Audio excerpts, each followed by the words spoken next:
What's the secret to a successful marriage? You might find the answer for your marriage in the book 101 Things I Wish I Knew When I Got Married. It's the work of therapists and educators Charlie and Linda Bloom, a couple who speak from the experiences of their own 31 years of marriage. Thank you very much for coming in to share this book with our audience. First of all, you endured over 31 years a lot of challenges. Who wants to go first and talk about the challenges that you endured in your marriage? Well, endured is probably a good word, by the way. Endured. We're very happy now, and we've been enjoying a delightful phase in our marriage in the last several years. But in the early years we were together, we were so young and dumb and ignorant about what it took to make a marriage strong and healthy that we made a lot of mistakes. We did not know how to handle our differences, and we're very different, and we're very strong about the way we're different, and we would clash and power struggle, and really, I was sort of nasty at sometimes. I feel embarrassed about that now, but we had to learn how to work with our differences.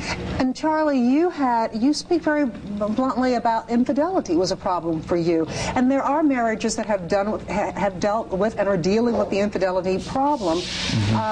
What happened to you, and how was your marriage and your faith restored?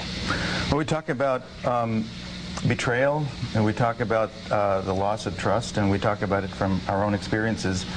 And one of the things that we learned is how significant trust is, and how one of the one-liners in the book is that trust can take years to develop but moments to destroy, and also that it can be repaired. And it can be repaired. It can be even devastating betrayal if both people really have a commitment and they're willing to do the work, which takes time. It can be repaired. And speak from the other perspective. How do you forgive if your partner has betrayed you and gone with someone else for a season? Well, it's a piece of work. And we did have a clause in our contract with each other about full disclosure. So when the incident happened, it came out right away. And so it wasn't like it was secret and hidden for a long period of time, which I'm not sure whether I could have recovered from. But although I was devastated and shocked and miserable and enraged, I realized when I settled down a little bit that everybody's entitled to make a mistake. A person can get drunk at a party and make a ridiculous choice. And then it was my responsibility to be willing to open my heart again and to say, you know, something like this could really happen to anybody. There is no such thing as a perfect marriage, and everyone, if anyone out there has ever had the thought, well, am I married to the right person? You find that most people have had those thoughts, am I married to the right person? Give us some myths that you try to debunk in your book.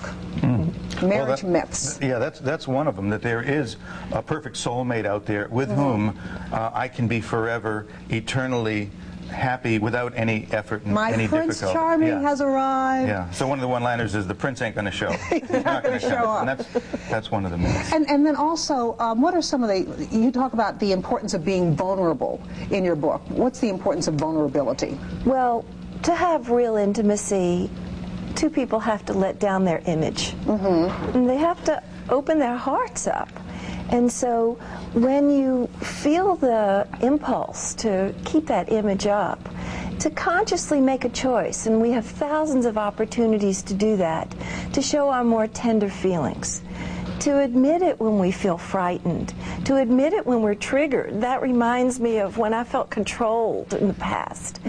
To tell the truth about what our deepest desires are, and our vision for our life, our yearnings and our longings, and sadness. And these are the revelations and the sharing of emotional honesty that really allow two people to join heart to heart. I want to thank you both for coming in. We can't do your book justice in this short time, but you have a chance to go to a book signing. There's going to be a book signing tonight at Barnes & Noble on Veterans Memorial Highway. Also, they're going to have a workshop going on in Baton Rouge on Saturday.